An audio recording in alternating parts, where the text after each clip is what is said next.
Okay, so hello guys, it's day 13 officially of this book, Rich Dad and Poor Dad. How are you all? I hope you all are good, but I am good too as well.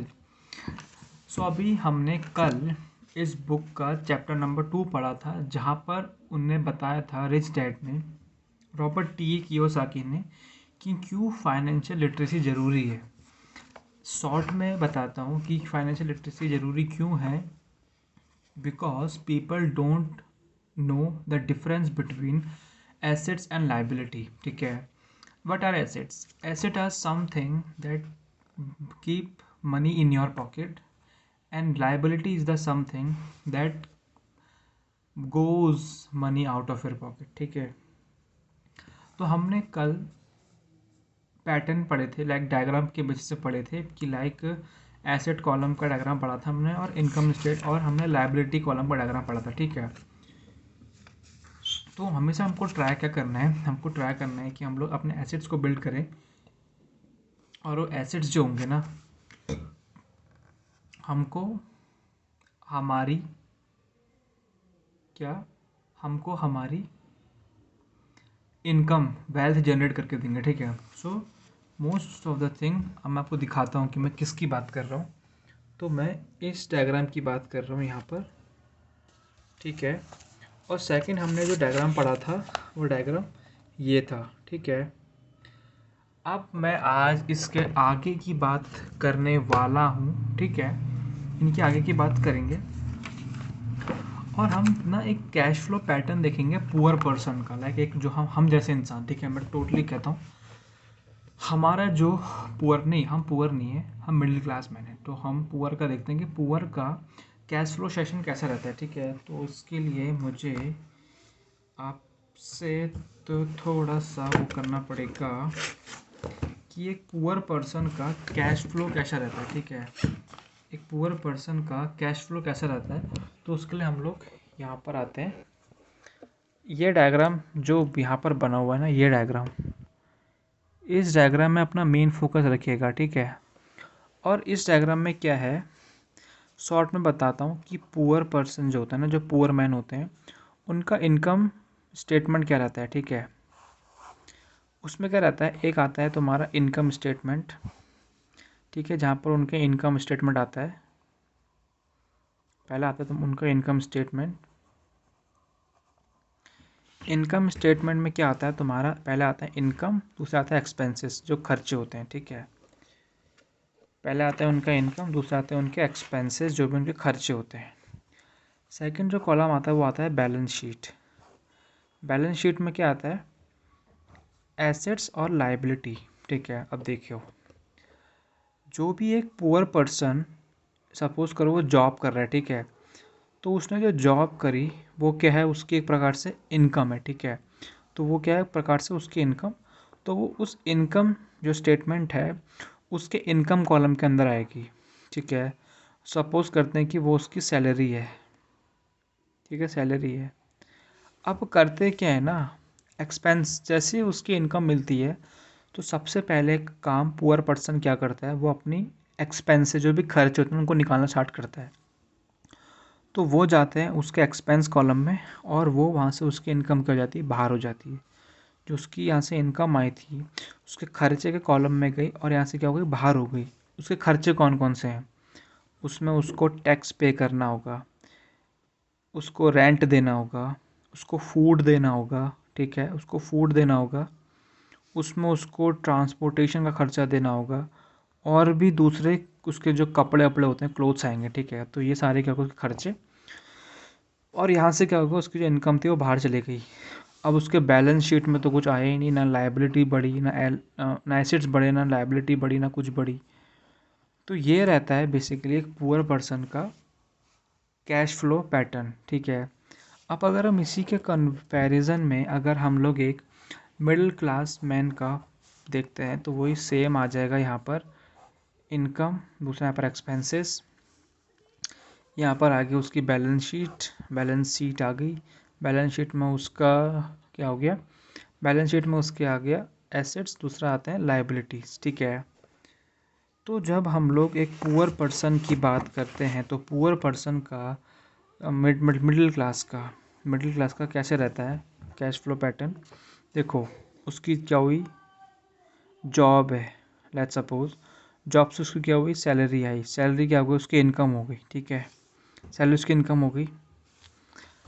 अब देखो, जैसे उसकी income आती है ना, देखो expense का मतलब है खर्चे, लाइबिलिटीज़ का मतलब हो गया जिनको अभी हमको उधारी चुकानी है, जिनकी, ठीक है, जिनकी उधारी चुकानी है, वो सब हो गया लाइबिलिटी में आ गया।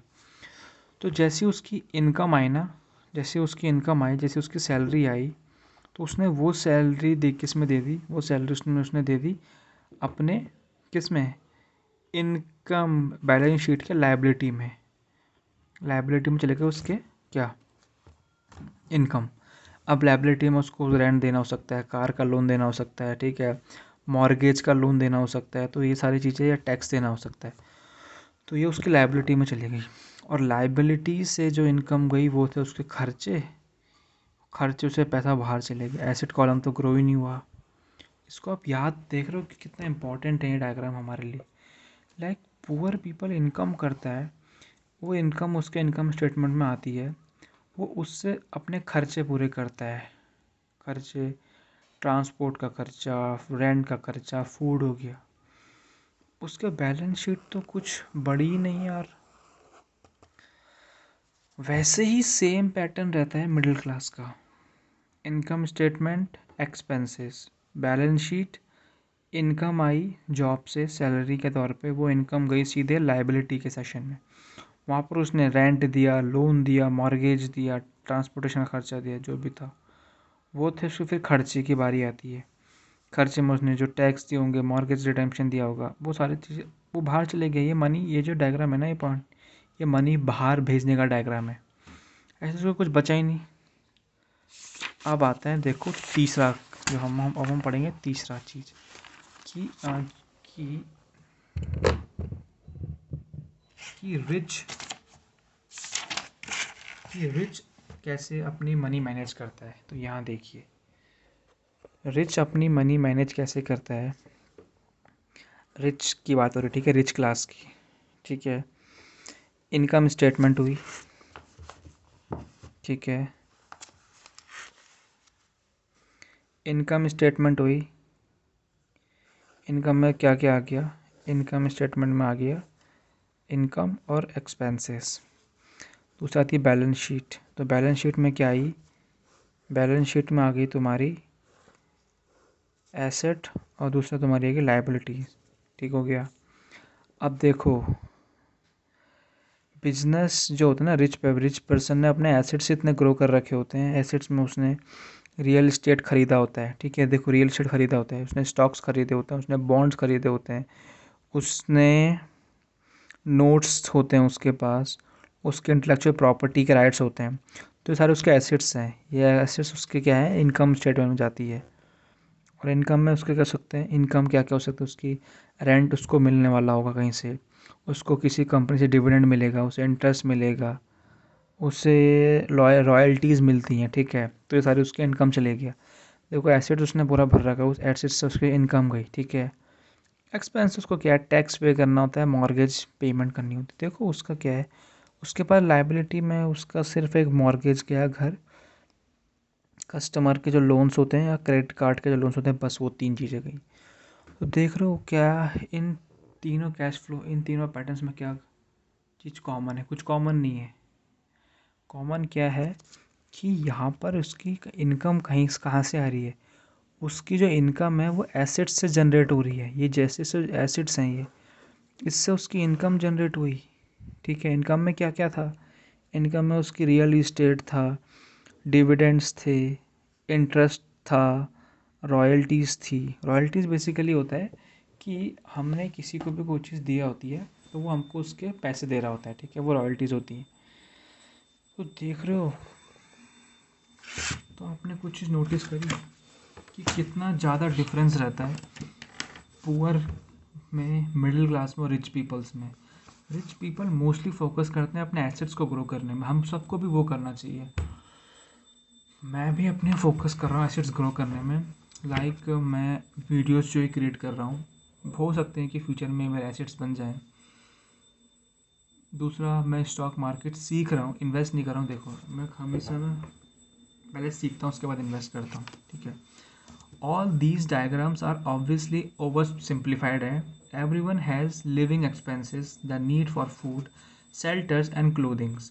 The diagram show the flow of cash through the poor, middle class, wealthier person's life. It is a cash flow that tells the story of how person handle his or her money. ये बहुत important है, ठीक है। तो आज के लिए इतना रखते हैं। आज हमने क्या पढ़ा, आज मैंने क्या पढ़ा, मैंने ये पढ़ा कि कैसे पैटर्न्स, कैसे वर्किंग्स, कैसे मनी मैनेज होती है, कैसे मनी का फ्लो होता है पुअर क्लास में, मिडिल क्लास में, रिच में। इसको ना कहीं अपने से रिलेट कर पा रहा हूँ, कहीं ना कहीं मैं अपने से रिलेट कर पा रहा हूँ। So yeah that's it for today. I will see you tomorrow with same energy and with some interesting, oh some all भी इंटरेस्टिंग चीज़ें हैं इसमें पढ़ने के लिए। तो yeah that's it for today. I will see you tomorrow. Bye.